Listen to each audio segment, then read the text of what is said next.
болайын деп тұр, иә? Себебі бізде қандай сабақ? Ашық сабақ, иә? Ашық сабақта бізге сырттан апайлар қонақтар қатысып отыр, иә? Орнымыздан тұрып, амандасып қойып. Мұғалімдерге амандасамыз. Орнымыздан тұрамыз, амандасамыз.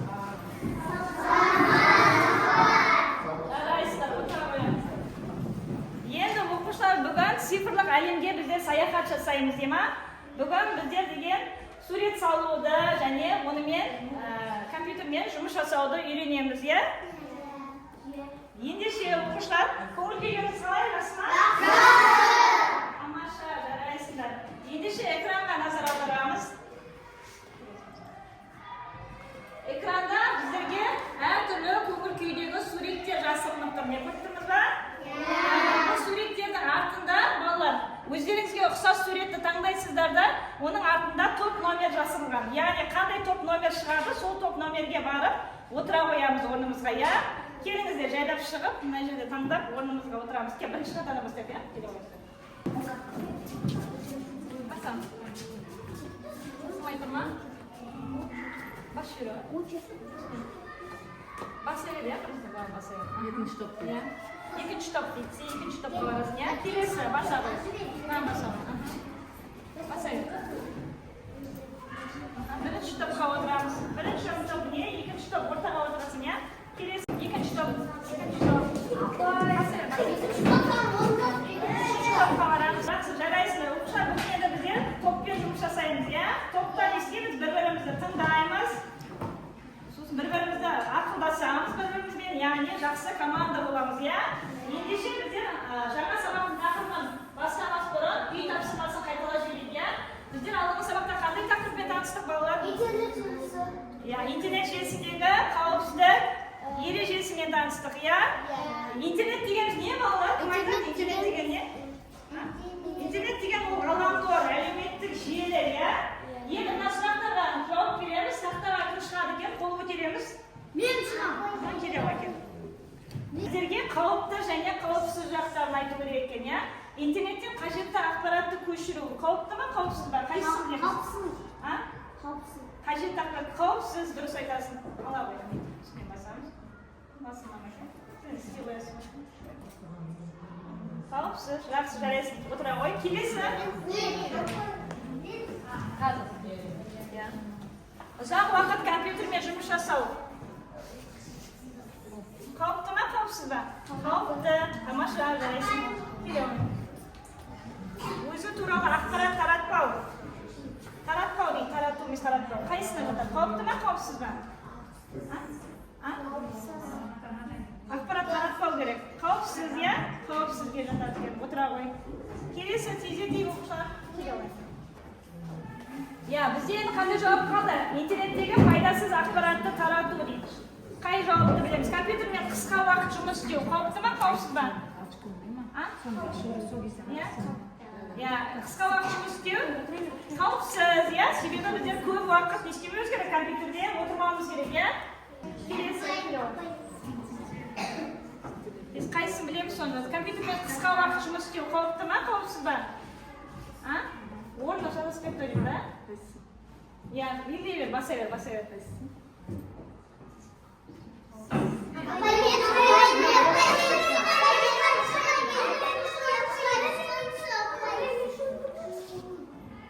Пайдасыз ақпаратты тарату дейді, яғни зиян ақпаратты тарату.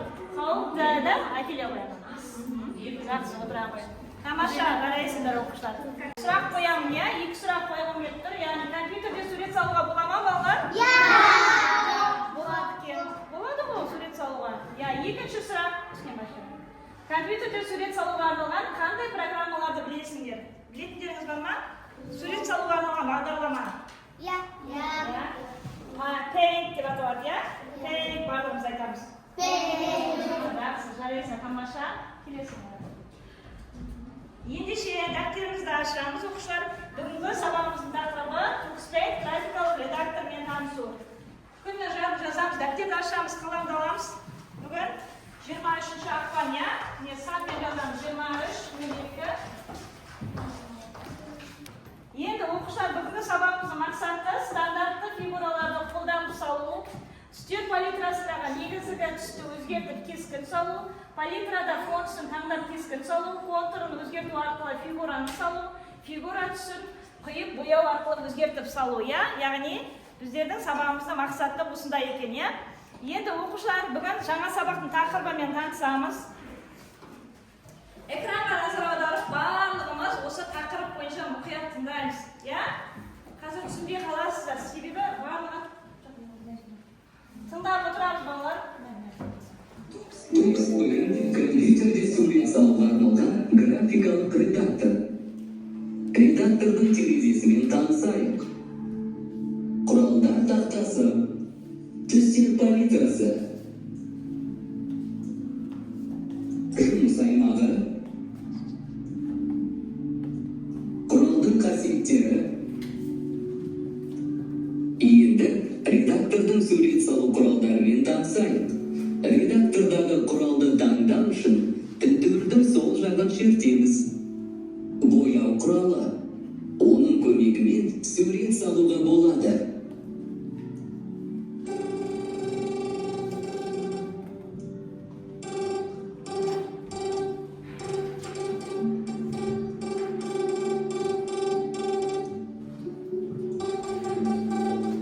Өшіргіш, ластик, суретті өшіреді.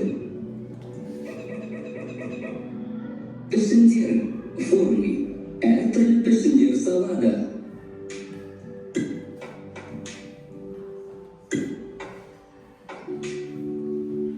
Сақтау, сохранить, суретті сақтайды. Пішіндер құралымен үшбұрыш, төртбұрыш сияқты пішіндерді салуға болады.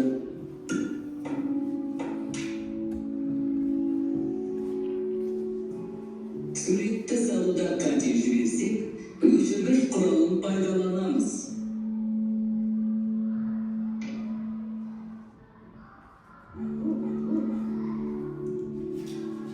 Сақтау құралын тіркеумен жетсек, салған суретіміз сақталады. Қарадық па оқушылар, түсіндік па? Енді мен сіздерге қазір қысқаша түсіндіріп айтып өтемін. Яғни Көксібай графикалық редактор дегеніміз балалардың сонымен не екен ол деген бізге сурет салуға арналған бағдарлама екен, Яғни біздер ақ қағазға, альбомға, күнделікті қарандашты пайдалану арқылы, өшіргішті пайдалану арқылы сурет саламыз, Қарапайым сурет салуға қарағанда компьютерде сурет салған ол қандай екен? Жеңілірек екен, балалар? Енді біздің бағдарламамыздың аты TuxPaint. Балалар, қарайық. Кейіпкерді білеміз ба? Қандай кейіпкер? Қандай? Пингвин дұрыс айтасың. Яғни бұл пингвиннің аты балалар Тукс екен, Ал Paint деген ол бояу, сурет салу деген мағынаны білдіреді, Сонда біздер TuxPaint, яғни не істейміз? Бірігіп, сурет салуды не істейміз? Үйренеміз екен, балалар? Түсіндік па? Осы TuxPaint сурет салуды үйренеміз. Енді келесі. Компьютерде сурет салуға арналған программа бар, ол бізде графикалық редактор деп аталады. Осы біздің графикалық редактордың терезесі көрініп тұр ма, балалар? Енді бұл жерде фигураларды, ою-өрнектерді және түрлі заттардың суретін программасының көмегімен салуға болады. Суретті түзетуге болады, көшіруге болады, қоюға болады, әртүрлі түспен бояуға болады. Яғни бұның ішінде көптеген балалар құралдар бар екен. Көріп тұрмыз ба? Енді мен сіздерге қазір мына жерден кішкентай болып көрініп тұр, сондықтан мен қазір бағдарламаның өзіне кіріп сіздерге көрсетемін, TuxPaint графикалық редактордың терезесі кішкентай болады екен, балалар. Көріп тұрмыз ба? Яғни сіздер сияқты кішкентай балаларға арналған бағдарлама. Енді бұл жерде балалар не қарап отырсаңыздар, біздерге құралдар берілген. Мысалы, сендер альбомға сурет салған кезде сіздердің құралдарыңыз болады, Қарандаш, өшіргіш, сызғыш деген сияқты. Сондай сияқты бұл жерде де не құралдар бар екен. Енді бұл жерде бірінші тұрған балалар краска құралы. Краска дегеніміз, яғни бояу. Яғни краска үстін басып, бүйтіп бояйтын болсақ, суреттер салуға былай, түсіндік па? Енді бұл жерде қасиеттер тұрады. Яғни бұл жерде біздің салған суретімізді не істеуге болады? Түрлерін жаңағыдай өзгертуге болады мына жерден. Егер бұл жерде қате кетсе, өшіретін болсақ, өшіргіш құралын таңдаймыз. Орысша ластик деп айтамыз, балалар, Ластик дегенді, ластикпен өшіріп тастаймыз.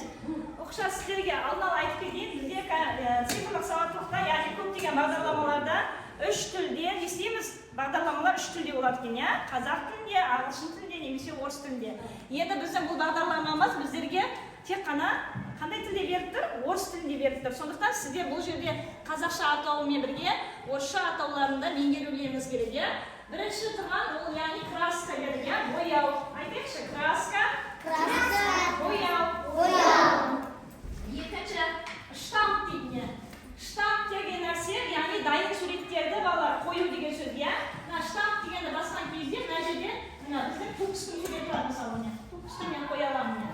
Егер бұл жерде тек қана тукс емес, басқа жануарлар керек болса, міне келесі цветасын болса, тукстың емес, яғни жануарлардың әртүрлі заттарды нелері бар екен, дайын суреттері бар екен, соны біздер қоюымызға болады екен, иә? Қазір мен одан кейін линия форми деген, ол бала линия деген ол сызық, иә бала, міне көріп тұрмыз ба? Міне сызық сызу, иә? Линия сызу деп айтыңыз, сызық деп айтыңыз. Сызық. Линия, иә? Енді форми деп отырғанымыз, яғни пішіндерінде көріп тұрмыз ба? Дөңгелек, мысалы, төрт бұрышты, мысалы, иә? Осындай үш бұрышты деген сияқты біздер фигураларды, формаларды, пішіндерді қолданыламыз екен, иә? Одан кейін көрініп тұрма барлықтарыңызға? Иә. Көрініп тұрма? Қараймыз, тақтаға қараймыз. Енді одан кейін текст деген бар, не? А, Б, С деген, яғни ол суретінен көрініп тұр екен, иә? Бұл А, Б, С деген текст арқылы не істейміз, балалар? Яғни мәтін енгізе аламыз екен, иә? Қараңыздар, міне. А, Б, С деген таңдағанда, мысалы, әріптерді басқанда не істейді? Мәтін енгізеді екен, иә? Енді ары қарай заполнить деген бар, балалар қараңыздаршы, мен жерде заполнить деген, яғни құйып бояу деген сөз. Мысалы, сендер деген альбомға сурет салған кезде бір дөңгелек саласыңдар, иә? Мысалы, сол дөңгелектің ішін бояйсыңдар, иә? Тек қана ішін бояйсыңдар. Сол сияқты бұл жерде де құйып бояу құралы арқылы өзіміздің пішіндеріміздің, яғни салған суреттердің іштерін естуге болады. Құйып бояу арқылы бояуға болады екен, иә? Міне, заполнить дегенді басамыз да, мысалы, қазір форми дегенді келейін. Міне, формима, мысалы, заполнить дегенді басамды, бұл түсті басып, үстін бояйтын болсақ, не? Көрініп тұр ма? Яғни біздер заполнить деген, яғни құйып бояу екен. Бұдан кейін магия деген ол әртүрлі әсерлер балалар екен. Көріп тұрмыз ба? Рамуға қоюға болады. Ішінде көп деген заттары бар екен, өзімізге керекті.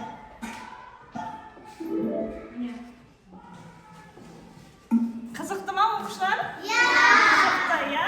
Енді ашағында ластик дегеніміз, енді бағанадан айтып жатырмын, не дедім ластик деген? Ластик өшіресіңдер. Одан кейін открыть деген ол ашу деген сөз, яғни жаңа бетті не істеу? Ашу деген сөз. Сохранить деген, яғни салған суретімізді сақтау деген сөз.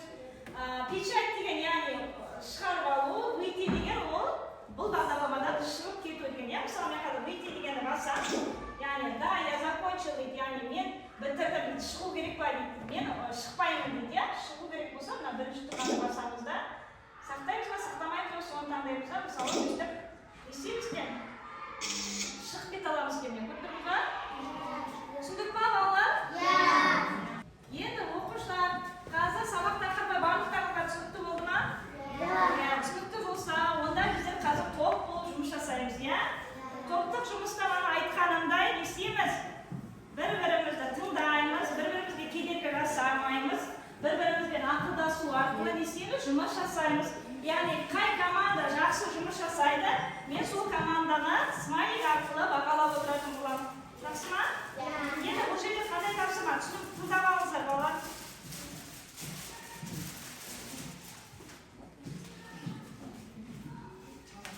Бана мен сіздерге мына жерде айттым, иә? Яғни выйти деген қандай нәрсе, заполнить деген қандай нәрсе, текст деген қандай нәрсе, және откат деген ол кері қайтару деген. Яғни соларды айтып кеткен болатынмын. Енді бұл жерде сіздерге әртүрлі жауаптар болады. Сол жауаптарды не істейміз? Дұрыстарын сәйкестендіріп, артқа жабыстырып қоямыз. Түсіндік па? Тукс-Paint редакторында берілген құралдарды іске қосыңдар, қызметін тексеріңдер. Олардың қызметін анықтап, ауызша айтып беріңдер. Тақырыпты кім бастап тыңдады деп, қазір осы жерде байқаймыз.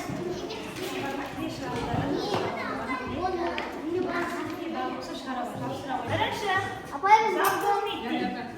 Ал барлығымыз қарай ал. Бірінші топтікі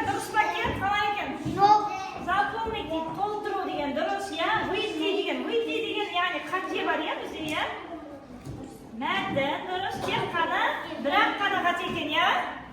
Жақсы, жарайсыздар, тақтаға жапсыра қойыңыз. Запомни, толтыру, шығу, мәтін.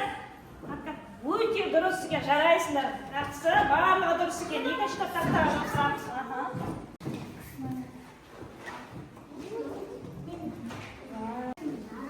Дұрыс па екен? Қайсы қарай жүрек, балалар? Болдырмау, шығу, дұрыс, өте дұрыс. Оны жасаймыз. Орнымыздан тұрамыз барлығымыз. Тақтаға қараймыз. Робот бізде құрастырылып жатыр, иә? Қазір бірге жақтырамыз.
Жаңағыдай істейміз балар, сәйкестендіріп қоямыз, иә? Яғни компьютерге салынғанға жатама, немесе қағазға салынғанға жатама деп. Тапсырманы қазір сабақ соңында тексеретін болады ма? Иә? Заттарымызды орнына қоямыз, балалар отырамыз орнымызға. Экранға қарайық, бастаймыз. Бірінші, Туркспай графикалық редактор, я ма жоқ па? Я. Дұрыс. Ол графикалық редактордың белгісі дейді, қараңыздар. Графикалық редактордың белгісі. Бағдарламаны ашу үшін тінтуі үшін сол жақ батырмасын бір рет шектеміз ба? Жоқ. Бір рет емес, неше рет? Екі рет шектеміз, яғни жоқ, дұрыс. Бұл құрал бояу деп аталады дейді, абысы деген. Жоқ, ол қалай деп аталады, абысы деген? Мәтін, текст жоқ екен. Одан кейін түстер палитрасын, суреттік түсін таңдауға мүмкіндік береді. Ма жоқ па? Жақсы, жарайсыңдар. Дұрыс. Енді, Мұхтар, балалар, сіздерге бүгін сабақты түсінікті болды ма сабақ? Біздер қандай бағдарламамен таныстық бүгін сабақта? Туркспай графикалық редактормен таныстық, иә? Қандай графикалық редактор ол? Сурет салуға арналған бағдарламада? Ендеше оқушылар, бүгінгі сабағымыздың тақырыбын түсінген болсаңыздар, яғни бірінші түсінсеңіздер, түсіндім дегенді басасыздар. Егер түсінбесеңіздер, сұрақтарыңыз бар болса, сұрағым бар дегенді басамыз. Үшінші, түсінбесеңіздер, түсінбедім дегенді басамыз, иә? Келе отырып, тақтаға шығып барлығын басайық. Түсіндім. Болды. Енді сен басқандарымыз отырамыз, сен. Бұл жерде барлықтарыңыз түсінді деп ойлаймын. Бүгін үйге тапсырған Туркспай бағдарламасын қайталап келу балалар, ема?